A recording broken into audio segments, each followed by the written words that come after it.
Hello everyone, welcome to our YouTube channel. My name is Amit. चलिए session को start करते हैं। आपका सीटेट का एक जो एग्ज़ाम था वो मॉर्निंग शिफ्ट में पेपर 1 हो चुका है। तो अब हम इसमें डिस्कस करने वाले हैं आपके ईवीएस के क्वेश्चंस को। ठीक है, आई होप कि आपका पेपर अच्छा गया होगा और जिसने मेरी थ्योरी क्लासेस देखी थी उसका पेपर 100% अच्छा ही हुआ होगा। अब हम सभी क्वेश्चंस को डिस्कस करेंगे, तो आप अच्छे से क्वेश्चंस को मिलाना। ठीक है, अगर आपने थ्योरी मुझसे पढ़ी थी ईवीएस की तो आप कमेंट सेक्शन में कमेंट करके बताइएगा कि जो मैंने करवाया था वो आपके पेपर के अंदर आया है या नहीं आया है। ठीक है, तो चलिए स्टार्ट करते हैं। देखिए, फर्स्ट क्वेश्चन है आपका मैचिंग करना था, यानी कि मिलान करना था। तो जीरा के बारे में, तो देखिए जीरा आपका छोटा होता है और कैसा होता है, खुशबूदार होता है, आपको पता होगा ये। ठीक है, केसर आपके पीले रंग की होती है। मिर्च ये हमने थ्योरी क्लासेस के अंदर पढ़ा था। अब जो मिर्च है वो कहाँ से है, आपकी दक्षिण अमेरिका से, ये हमने पढ़ी थी। ठीक है, और लौंग के बारे में, यह आपको कील की तरह दिखाई देती है। ठीक है, तो यानी कि आपका ए का क्या होगा, 4 नंबर होगा, और आपके बी का क्या हो जाएगा, 3 नंबर, सी का क्या होगा आपका 2, और डी का क्या होगा आपका नंबर 1। तो देखिए आप कहां पर है, A4, B3, C2 और D1, यानी कि आंसर नंबर 4। ठीक है, आगे चलते हैं। बंगाल की खाड़ी का तटवर्ती राज्य या केंद्र शासित प्रदेश कौन सा है।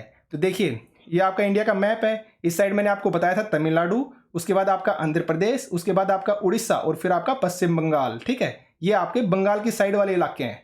तो देखिए आप केरल नहीं हो सकता भाई, तेलंगाना, देखिए आंध्र प्रदेश के ऊपर तेलंगाना पड़ता है, तो तेलंगाना जो है वो आपका तटवर्ती नहीं है। ठीक है, तो ये भी आपका नहीं होगा, उड़ीसा ये होगा आपका करेक्ट आंसर। ठीक है, आंसर नंबर 3। आगे बढ़ते हैं। नेक्स्ट क्वेश्चन है आपका, जंगलों के बारे में निम्नलिखित कथनों पर विचार कीजिए। अब जिसने थ्योरी क्लासेस को डिटेल से पढ़ा था ना, प्रैक्टिस सेट को अच्छे से किया है ना, उसका ये क्वेश्चन गलत हो ही नहीं सकता। और मैंने ये भी बताया था कि ये स्टेटमेंट के रूप में ही क्वेश्चन आएंगे। तो देखिए आप, फर्स्ट है आपका कुड़ुक भाषा में तोरंग का मतलब क्या है, जंगल है, मैंने बहुत अच्छे से बताया था। आगे देखिए, बी है झारखंड में ग्राम परिषद पंचायत लॉटरी के माध्यम से यह तय करती है कि किस परिवार को कृषि के लिए कितनी भूमि मिलेगी। गलत है भाई, ये कहां पे बात की गई है, आपकी मिजोरम के अंदर। ठीक है, कहां पे बात की गई है, मिजोरम में, तो ये गलत हो गया।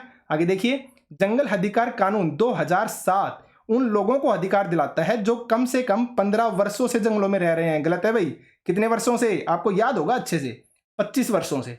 मैंने इतनी बार रिवीजन करवाया था और मैंने आपको 100% बोला था, अगर आप मुझसे थ्योरी क्लासेस कर रहे हैं ना, एनसीईआरटी का एक सिंगल वर्ड नहीं छोड़ूंगा मैं।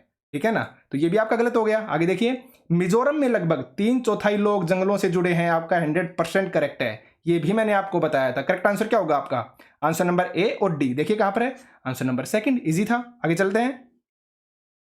24 ग्राम पर ml घनत्व और 6 ml आयतन वाली वस्तु का द्रव्यमान क्या होगा। देखिए जब मैंने प्रैक्टिस सेट करवाए थे ना, उस समय मैंने आपको इस टाइप का क्वेश्चन करवाया था और वहां पे मैंने आपको क्या बताया था, डेंसिटी का फॉर्मूला आपको याद रखने के लिए बोला था मैंने, और 2 बार करवाया था मैंने इस टाइप का क्वेश्चन। डेंसिटी क्या होती है आपकी, मास अपॉन में वॉल्यूम, मैंने बताया था। ठीक है, तो डेंसिटी क्या है हमारी, गिवन है यहाँ पे कितनी है, 24। मास हमें निकालना है, यानी कि द्रव्यमान हमें निकालना है, और डिवाइड में वॉल्यूम कितना गिवन है आपका 6। बस क्या करना है आपको, सोल्व करना था। तो मास यहां से क्या हो जाएगा आपका 24 इंटू में 6 क्या हो जाएगा 144 ग्राम। एकदम इजी था, यानी कि आंसर नंबर बी। ठीक है, आगे बढ़ते हैं। नेक्स्ट क्वेश्चन है, पौधों के निम्नलिखित मुख्य कार्यों पर विचार कीजिए।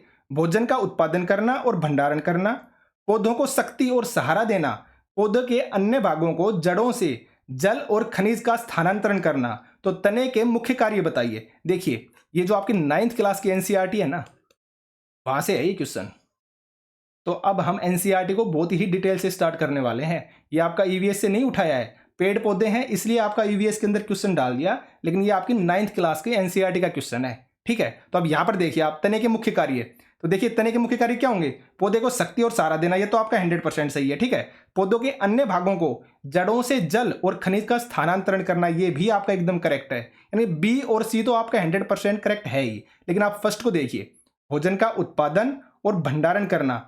अगर हम उत्पादन की बात करते हैं ना, तो ये आपका कहीं ना कहीं हो सकता है, क्योंकि आपने पढ़ा होगा पत्तियों के अंदर क्या होती है, क्लोरोफिल होती है। तो क्लोरोफिल का काम क्या होता है, आपके भोजन का उत्पादन करना। ठीक है ना, क्लोरोफिल की मदद से होता है ना, सूर्य की वजह से। तो देखिए, लेकिन साथ में तने के बारे में भी है, कुछ पौधे ऐसे होते हैं उनमें क्लोरोफिल है ना तनों के अंदर पाया जाता है, स्टेम के अंदर पाया जाता है, और वो भी क्या करते हैं, भोजन का उत्पादन करते हैं, लेकिन भंडारण नहीं करते।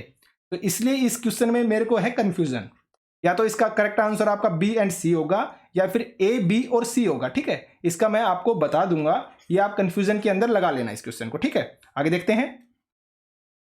निम्नलिखित कथनों को पढ़िए तथा सही विकल्प का चयन कीजिए। दाब लगाने पर गैस को आसानी से संपीड़ित किया जा सकता है। ये आपका एनसीईआरटी 9th क्लास का ही क्वेश्चन है। ठीक है, तो आप ये इस चीज को समझकर चलिए, एनसीईआरटी जो है ना वो मोस्ट इंपॉर्टेंट है। और अब हम सभी स्टार्ट करेंगे इन सभी चीजों को, तो आप चैनल को सब्सक्राइब कर लेना। ठीक है, हम इन सभी चीजों को बहुत ही डिटेल से पढ़ने वाले हैं। आपकी एनसीईआरटी साइंस, आपकी ईवीएस, आपकी सोशल साइंस, आपका मैथमेटिक्स, आपका कुछ भी नहीं बचेगा। सीटेट के बाद आपको टीचिंग के एग्जाम भी देने हैं।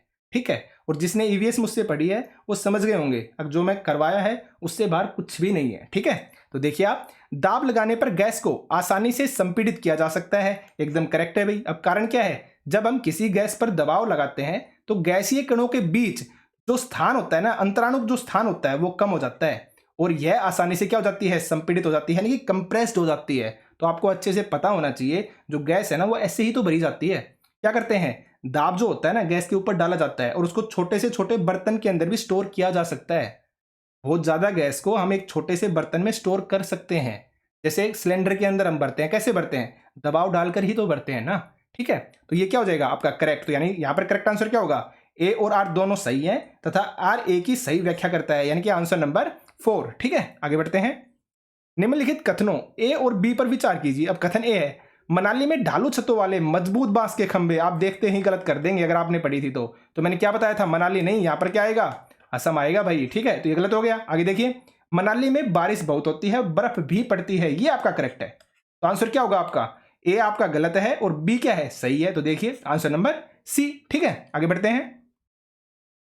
राम प्रत्येक शाम को अपने दोस्तों के साथ क्रिकेट खेलता है, वह क्रिकेट खेलने में कौन सी ऊर्जा का यूज कर रहा है, मांसपेशियों की ऊर्जा, एकदम करेक्ट है भाई। ध्वनि ऊर्जा भी नहीं होती, प्रकाश ऊर्जा भी नहीं होती और आपकी रासायनिक ऊर्जा भी नहीं होती। करेक्ट आंसर क्या होगा, मांसपेशियों की ऊर्जा। ठीक है, आगे बढ़ते हैं।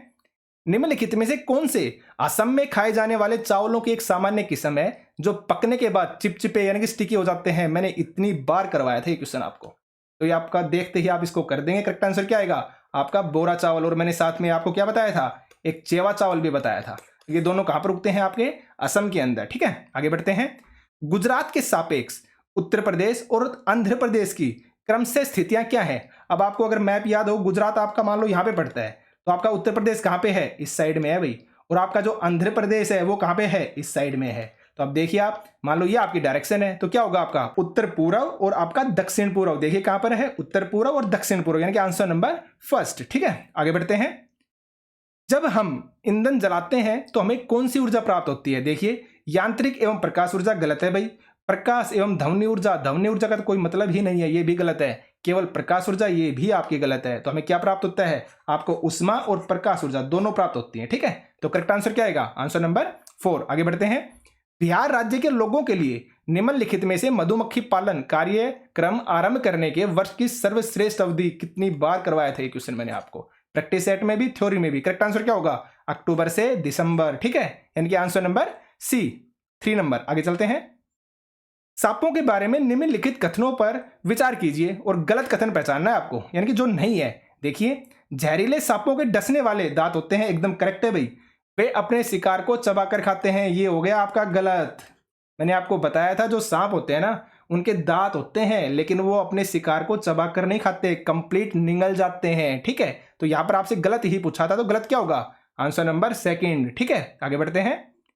कांसा यानी कि ब्रॉन्ज एक मिश्र धातु है जिसे निम्नलिखित में से किन्हें पिघलाकर बनाया जाता है। तो मैंने आपको बताया था ब्रॉन्ज के बारे में कि आप एक चीज याद रखना, ब्रॉन्ज में क्या आ रहा है, आपका एन आ रहा है। तो मैंने बताया था टीन में भी क्या आता है, आपका एन ही आता है। और प्लस में कॉपर मैंने हर किसी के अंदर बताया था कि कॉपर तो आपका इंक्लूड होगा ही होगा। तो करेक्ट आंसर क्या होगा आपका, कॉपर प्लस में टीन। तो देखिए कहां पर आपका, यानी कि आपका answer number 3, tin and copper. ठीक है, आगे बढ़ते हैं।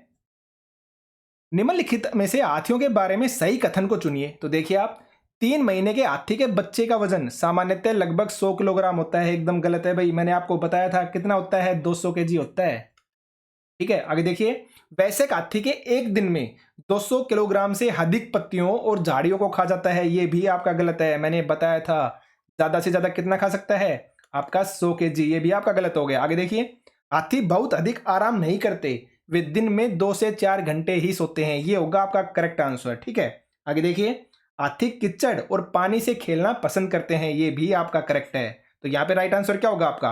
Answer number C and D. तो देखिए कहां पर है आंसर नंबर 2। ठीक है, तो ये आपके 15 फैक्चुअल क्वेश्चंस थे और जो आपकी पेडागोजी है उसकी क्लास भी मैं आपको प्रोवाइड करवाऊंगा। देखिए, मैं आपको 100% राइट आंसर देना चाहता हूं। ठीक है, ऐसे नहीं है भाई मैंने कहीं से भी कॉपी किया और डायरेक्ट बता दिया और आप बार बार कहीं कहीं पर वीडियो देखते फिरें। ठीक है ना, मैं आपको एकदम एग्जैक्ट और करेक्ट आंसर ही बताऊंगा।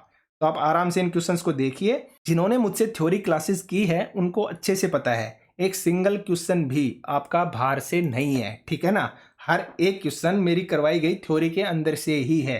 तो आप चैनल को सब्सक्राइब कर लीजिए क्योंकि आगे भी हम बहुत ही इंपॉर्टेंट चीजें करने वाले हैं। ठीक है, इसके बाद मैं आपको जो पेडागोजी का सेक्शन है वो प्रोवाइड करवाऊंगा। तो इसमें सिर्फ आपके ये फैक्चुअल क्वेश्चन ही थे। तो आज के लिए सिर्फ इतना ही। Thank you.